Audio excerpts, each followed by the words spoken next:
What if the tranquil cemetery you pass every day holds more secrets than you can imagine? Have you ever considered what might unfold in the shadows of those ancient gravestones? Beneath the surface of serene resting places, there are stories that defy explanation. Tales of eerie encounters and chilling figures that linger long after dark. Tonight, we'll explore true accounts from those who dared to work in the very heart of the macabre, revealing unsettling mysteries that will haunt your thoughts and make you question what really lies beneath the surface of life and death. But before we start, I just want to give a huge shout out to all of you. Your support is the heartbeat of this channel, and I'm beyond grateful for this incredible community. If you are enjoying our content, don't forget to hit that subscribe button and ring the notification bell so you never miss a spine-tingling upload. And if you want to support us and help us grow, there are a few simple ways you can contribute. Sharing the videos, leaving a comment, or even checking out our support options on Patreon or Ko-Fi would be greatly appreciated. Your support makes a huge difference and helps us keep bringing you top-notch content. Thank you again for being a part of this journey with me. And now, let's dive into the darkness together.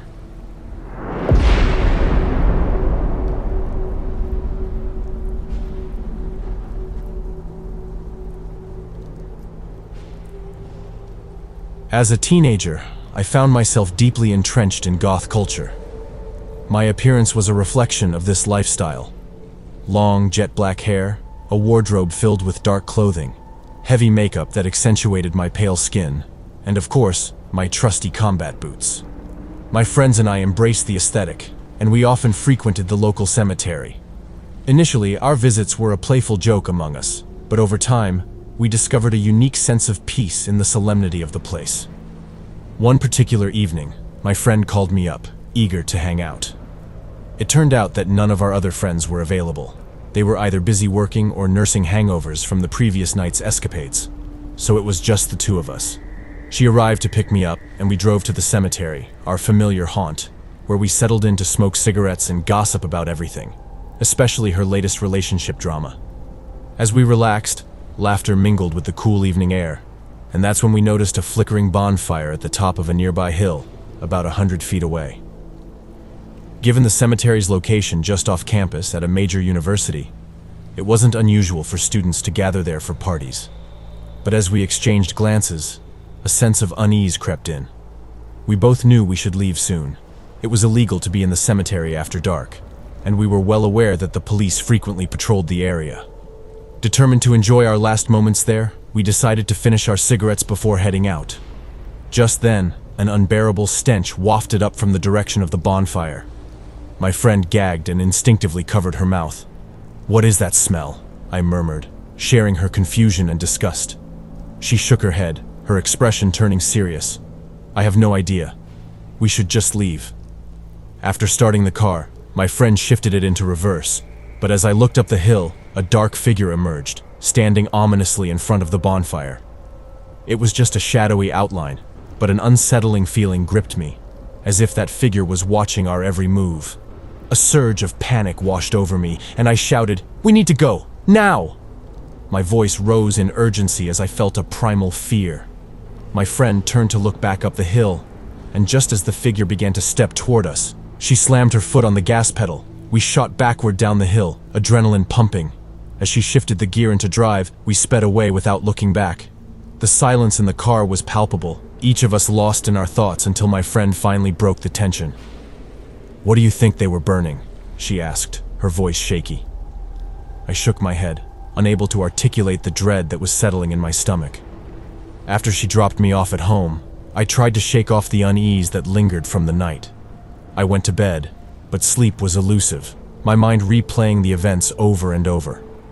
The next morning, I made my way to the kitchen, where I found my mom sipping her morning coffee. I joined her at the table, and we exchanged small talk about our plans for the day. Suddenly, she asked, "Did you hear about what happened last night?" Confused, I replied that I had just woken up and was unaware of any news. She leaned in, her expression serious. "A woman from my work was kidnapped from a parking garage." My heart sank. "Oh my God," I gasped. "Did they find her?" "Yes, but it's too late," she said, her voice heavy with sorrow. The realization hit me hard as she recounted the details. The woman had been assaulted and murdered. Authorities found her body that morning in the cemetery, where someone had attempted to dispose of it in a bonfire. A chill ran down my spine as I connected the dots. That foul odor we had noticed during our visit, the one that had made us gag, was likely tied to that horrific crime.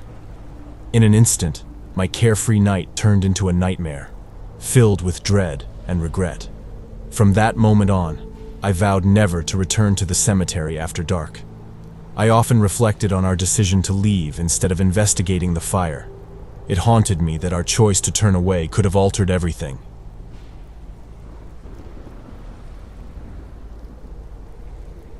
I work at a small cemetery on the outskirts of my town. It covers just a few acres, but it has a haunting beauty about it. I had been employed there for about a year, and honestly, I detested every minute of it. Not because it was a cemetery, but because it was incredibly dull. Most nights, I found myself alone in a cramped little office, watching over the grounds. There were a couple of cameras positioned at either end of the cemetery, with one focused on the entrance of the small building I occupied. My boss had always emphasized that my primary responsibility was simply to be present. If anything unusual occurred, I was to call the police and let them handle it. In the year I had worked there, not a single incident had happened. It was a small cemetery in a quiet town, after all, so I didn't expect much action. One Monday evening, I arrived at the parking lot to relieve my coworker from his shift. I hadn't gotten much sleep that day, so I brought a steaming cup of coffee to help keep me alert. For the first hour, I sipped my drink while keeping an eye on the camera feeds and scrolling through my phone to pass the time. As the clock struck 1 a.m., I began to feel incredibly drowsy. My eyelids grew heavy, and despite the caffeine, I found myself nodding off in my chair. At some point, I must have fully succumbed to sleep. When I finally jolted awake about 20 minutes later, I was startled by an odd sound. It was a creaking noise, metal bending behind me. Turning in my chair, I noticed the door to the building was slightly ajar, swaying gently with the night breeze. A wave of fear washed over me, tightening my chest. I stood up and cautiously pulled the door open wider, peering outside. The night was still, and nobody was in sight. Feeling unnerved, I slammed the door shut and locked it securely.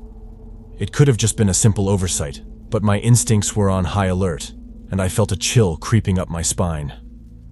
To reassure myself, I rewound the footage from the outside cameras, but I didn't see anyone approaching the building. At least now I was wide awake, my heart racing.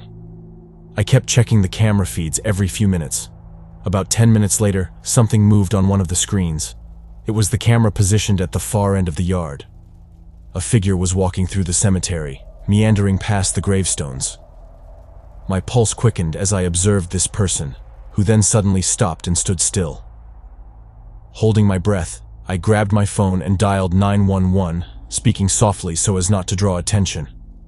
I informed the operator that there was a man trespassing in the cemetery. Just as she began to respond, the figure sprinted out of view. I gasped, quickly scanning the other camera feeds, desperately trying to locate him. He reappeared on another screen, dashing past, and then, to my horror, he showed up right outside the building where I was sitting. I told the operator that I needed to remain quiet and hung up, my heart racing as I stared at the camera. The man was now standing directly outside my door, his face partially obscured in the shadows. He surveyed the front of the building before locking his gaze on the camera. A chill shot down my spine. It felt as though he could see me through the screen. "Hello? Can you help me?" I heard his muffled voice call from the other side of the door. Without waiting for a response, he moved around to the back of the building. There were no cameras monitoring that side, but I could hear his footsteps crunching through the grass, getting closer. It sounded as if he was walking right up against the wall. Then, all at once, I heard his footsteps retreating quickly into the darkness. My heart raced until the police finally arrived. I was worried I'd sound ridiculous, but they discovered distinct shoe prints in the grass. They followed the tracks, which led away from the cemetery's boundary, but they eventually lost the trail before it led anywhere meaningful. The man's behavior was strange, and the way he had asked for help only heightened my unease. I couldn't help but wonder if the door being ajar earlier had anything to do with him, but I was left questioning everything. Despite my fear, I continued to work at the cemetery, and nothing else unusual occurred. The man never returned, but the experience left a mark on me. I don't think I'll ever be able to fall asleep at the cemetery again.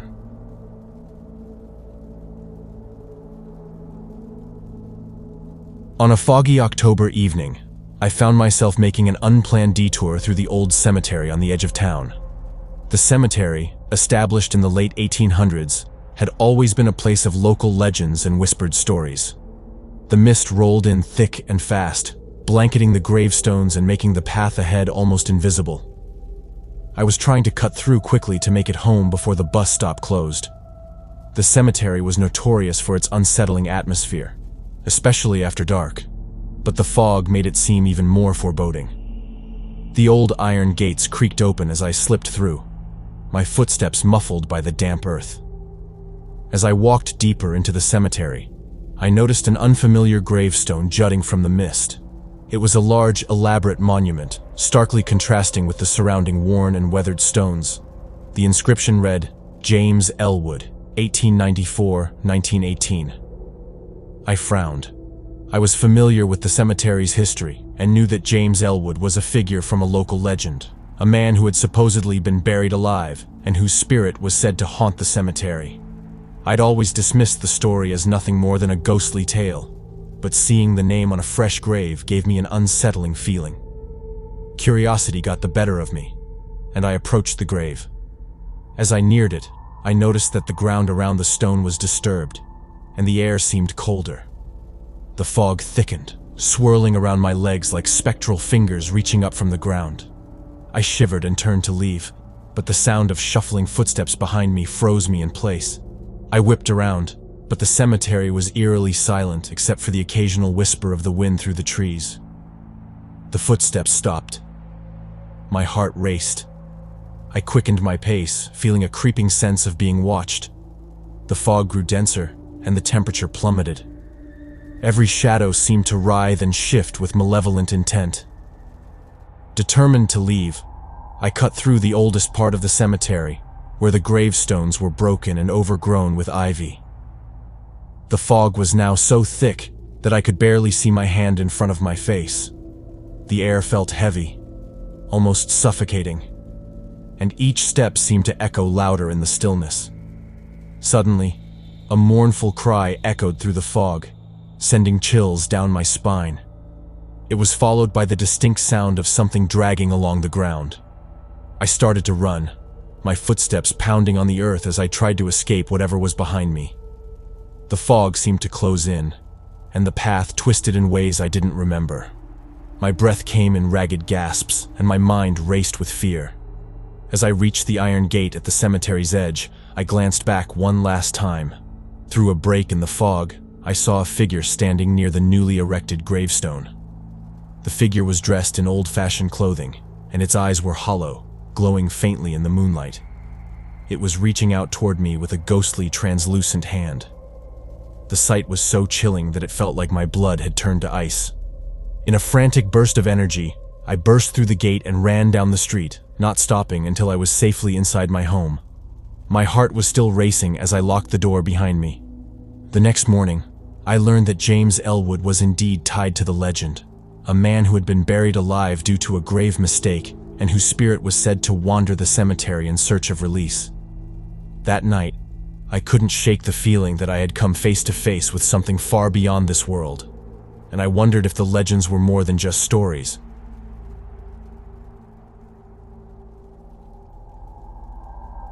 When you're young, the concept of death often feels unreal, almost laughable.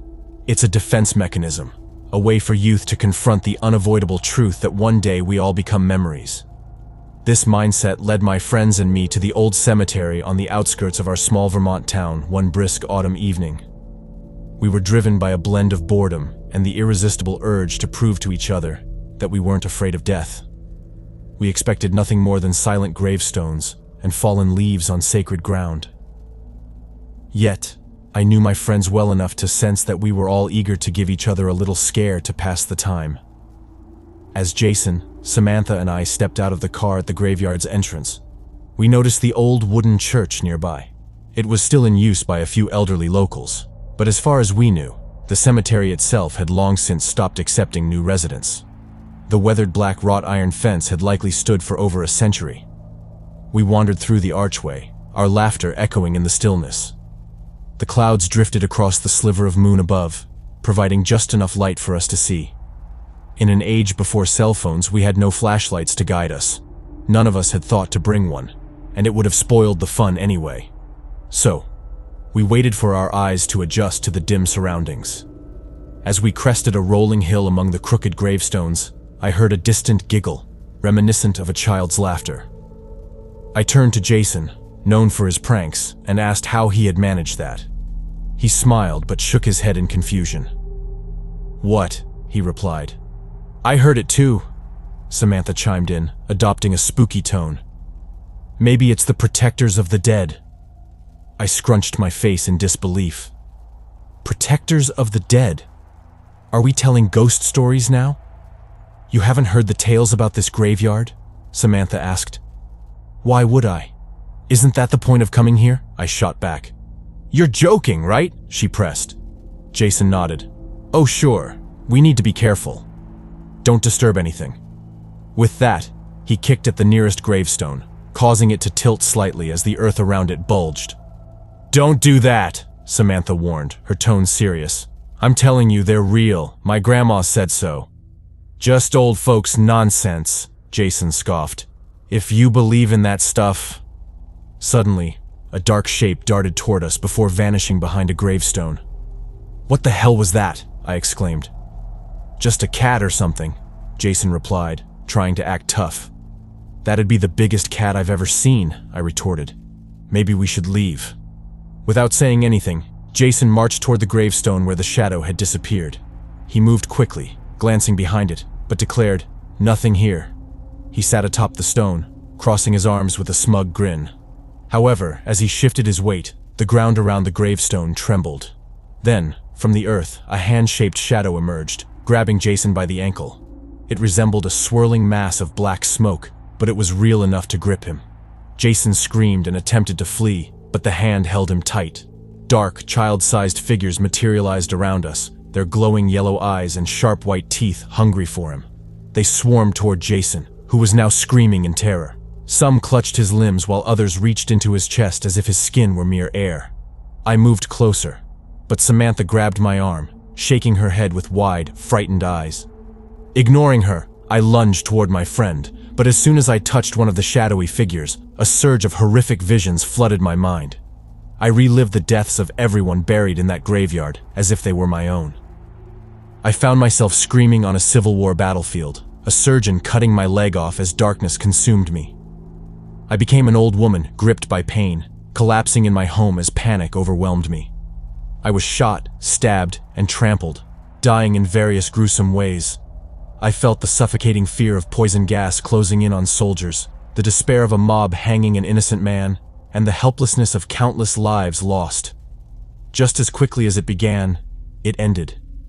Gasping for air, I found myself back on the ground in the cemetery, away from the chaos. Samantha and I fled, only stopping for me to vomit along the way. She rushed to her grandmother's house, waking the old woman and explaining what had transpired. "I need to see them," her grandmother insisted, still in her nightgown. We returned to the graveyard to find Jason wandering among the gravestones, his expression blank. From that night on, Jason was never the same. Doctors couldn't explain what had happened, and Samantha's grandmother warned us to keep silent about our experience, cautioning us that we'd become social outcasts if we told the truth. So, we kept quiet. Over the years, Jason eventually resumed a semblance of normal life. He found work and learned to support himself, but that vacant stare never left his eyes, and he spoke only when necessary. If I felt the horror of touching one of those creatures, I couldn't imagine what Jason endured. As for me, I still have dreams filled with those deaths. Yet, amidst the fear and dread, I believe it has shaped me into a better person. I've come to accept that death is an inevitable part of life. I felt its chilling grip on my heart.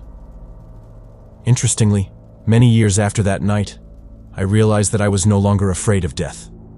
I had accepted it, respected it, and in doing so, I found a freedom to live a life filled with gratitude and wonder.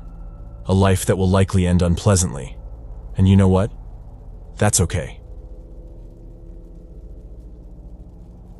If you've experienced a terrifying event or have a horror story to tell, we at AG Horrors want to hear from you. Share your experiences with us and let's uncover the mysteries hiding in the shadows together. Be sure to like and subscribe to our channel for more spine-chilling stories like this one.